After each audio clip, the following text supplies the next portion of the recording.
Gudoomiyaha warbaahinta Jubba Shabeelle ahna afhayeenka u qaabilsan qaaradda Yurub iyo Aasiya Mudane Cabdimaalig Maxamed Xasan Taxi oo ku sugan waddanka waxa uu wareysi la yeeshay warbaahinta Jubba Shabeelle News xarunteeda dhexe degmada Jowhar waxa uu kala hadlay waxa uu baab u jeediyay beelaha dhawaan dariirtu ay ku dhex maraysay qaar ka tirsan deegaanada hoos yimaada gobolka Shabeellaha Dhexe gaar ahaan tuulada Jameeca Misra Kulmis Yarow oo dagaal xoogan maalmihii la soo dhaafay uu ka socday. Cabdimaalig Maxamed Xasan Taxi gudoomiyaha warbaahinta Jubba Shabeelle ahna afhayeenka u qaabilsan qaaradda Yurub iyo Aasiya qowmiyadda Jareerweyne ayaa baaq waxa uu sidoo kale u jeediyay xildhibaanada aqalka sare ee ka soo jeeda deegaanada Hirshabeelle taas oo ku aadan in ay sida ugu dhaqsiyaha badan kaga hadlaan dagaalka ka soo cusboonaaday tuulada Kulmis Yarow ee gobolka Shabeellaha Dhexe. waxa uu sidoo kale afhayeenka u qaabilsan qaaradda Yurub iyo Aasiya beesha qowmiyadda Jareerweyne ahna gudoomiyaha warbaahinta Jubba Shabeelle Mudane Cabdimaalig Maxamed Xasan Taxi madaxweynaha dalka ayuu ugu baaqay haddii warqado lagu keeno isla markaana ay ku keenaan xildhibaanada baarlamaanka Soomaaliya qaarka ka soo jeeda deegaanada Hirshabeelle in sida ugu dhaqsiyaha badan uu uga jawaabo ayuu ka codsaday Mudane Cabdimaalig Maxamed Xasan Taxi oo ku sugan Washington. السلام عليكم ورحمة الله وبركاته واكو سلامي والالكي محمد ياسين مهدي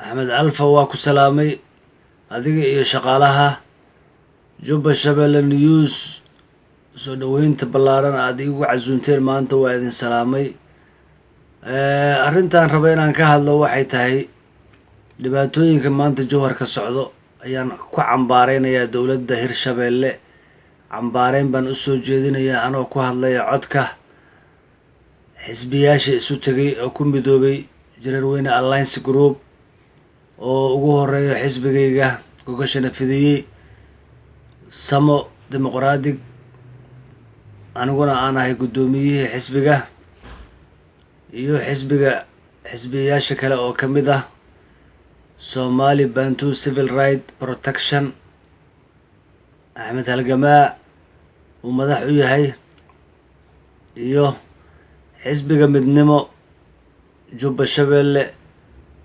oo Ahmed Cabdinuur Dhade uu u yahay gudoomiye iyo xisbiyaal kale oo fara badan sida Jubba Shabeelle Liberation Group oo ah jaaliyada kale oo jaaliyada Jareerweyne haddii ilaahay ku roon yahay xisbiga hanti wadaagga iyo sinaanta haddii ilaahay ku roon yahay xisbiyaal kale oo fara badan sida beelaha baare xisbiga ay leeyihiin adugu ilaa 10 xisbi ayaa shir qabtay isuguna yimid ayagoo ka tashanaya ayatiinka ummadooda iyo dadkooda iyo dalkooda xisbi arrimahaasna waxay nagu dhamaadeen guul wadajirna maanta waxaan u cambaareynaynaa dhibka ka socdo Shabeellada Dhexe Jowhar degmada Kulmis Yarow iyo tuulooyinkii hore loo gubay dhibaatooyinkan waa soo noqdeen xildhibaanada Hirshabeelle ee noo matala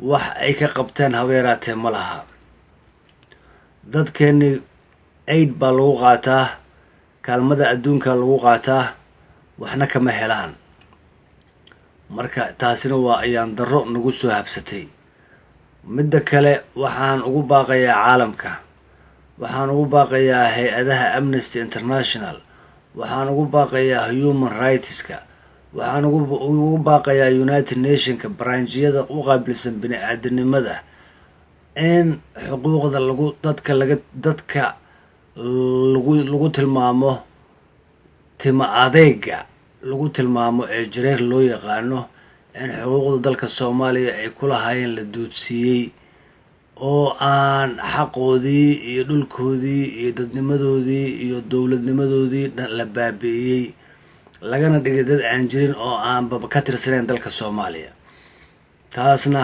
markhaati cad ayaan ka bixinay hadda ka hor golaha beelaha Jareerweyne ayaa ka soo saaray shir jaraa'id markii degmooyinka xamar la qaybsanayay oo aan la siinin xataa hal degmo, ayagoo ah dadka ugu badan ee degmooyinka xamar dega. waxaase loogu talagalay inay durbaanka u garaacaan, ay dadka kale u heesaan ama u niikiyaan. taasna waa ayaan daro. xataa xildhibaanada noogu jira baarlamaanka ayaa lagu tilmaamaa micnaha inay dadka ka qosliyaan ama madadaaliyaan. aaway xilkii micnaha dadkaagii aada u haysay, aaway dadnimadii micnaha ummadaadii aada u qabatay, aaway. looma baahna. waxaa loo baahan yahay kursiga waxaa ugu fadhidaa dadkaagii ku soo doortay ee afgooye ilaa iyo shabeellada hoose ilaa meel walba aada u matalaysay, ayaa dadkaagiibaa kuu baahan. waa inaad qadiyadooda ka hadashaa sida dahaba suusow oo ay uga hadlayso, oo ay shalay tushir jiraad uga soo saartay iyadoo ka hadlaysa dhibaatada ka socota jowhar. sidaasoo kalea ficil laydinkaga baahan yahay idinkana. marka annagu tashanay.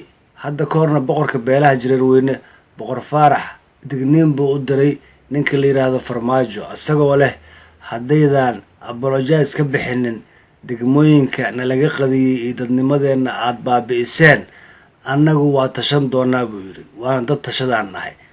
tashigiina waa bilownay haddaan nahay qurba joogta, anigoo ah cabdimaalig xasan tagsi kuna nool Seattle Washington. waxa weeyaan waxaan matalaa urur la yidhaahdo xisbi la yidhaahdo Samo Dimuqraadi, oo aan ugu ololeynayaa sida aan dalka iyo dadka ummadda Soomaaliyeed dowladnimadeeda tartan uga qayb qaadan lahayn.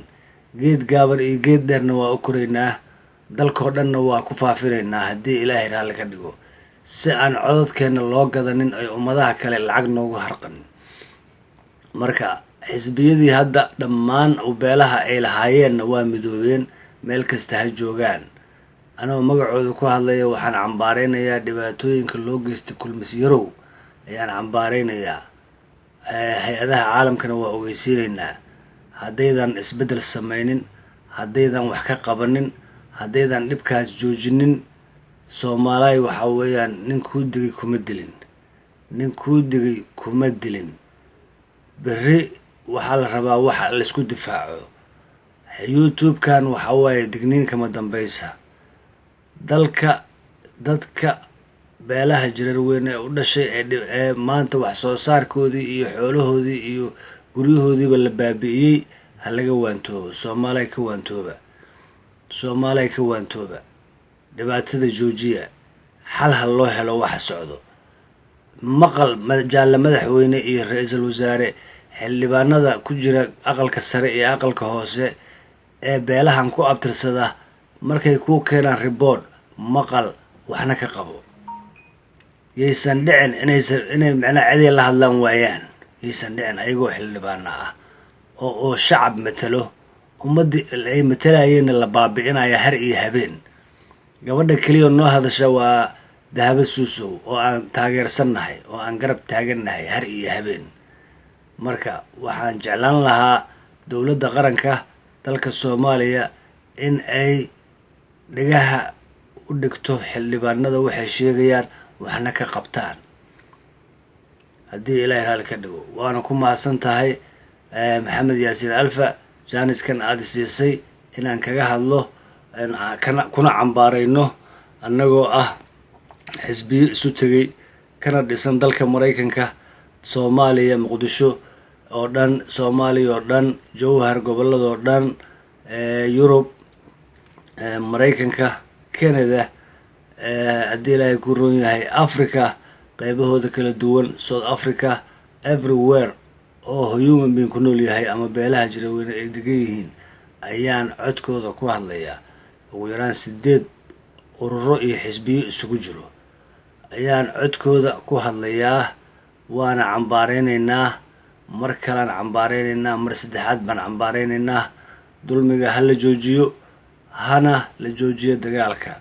dadka qowmiyadaha dariska ah, beelaha dariska ah, walaalnimo ha la dhex dhigo, walaalnimo ha la dhex dhigo, hana laga joojiyo colaadda. dhulkii ay kala qabsadeenna dib ha laysugu celiyo. nin dhulkiisiibaa iska leh, nin dhoof ku yimid baa geeridu dhibaysaa. nin dhoof ku yimid ama dagaal ku qabsaday baa geeridu dhibaysaa. marka assalaamu calaykum waraxmatullaahi wabarakaatu.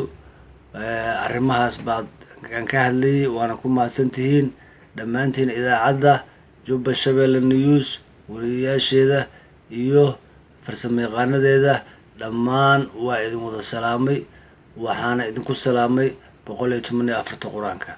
assalaamu calaykum waraxmatullah. maalmihii lasoo dhaafay dagaallo xoogan islamarkaana faraha laysaga gubay, khasaarooyin iyo dhimasho iyo dhaawac uu geystay ayaa waxa uu ka dhacay dagaalkaasi tuulada Jabeeca Misra iyo sidoo kale tuulada Kulmis Yarow. haba ugu badnaadee tuulada Kulmis Yarow, halkaas oo faraha laysaga gubay islamarkaana dhiig fara badan uu ku daatay, inkastoo labada dhinac ee halkaasi ku dagaalamaysay qaybtood beedkooda ay halkaasi laga sii daadgureynayay. Cabdullaahi Xamale Sheekh Axmed, warbaahinta caalamiga Jubba Shabeelle News, magaalada Jowhar.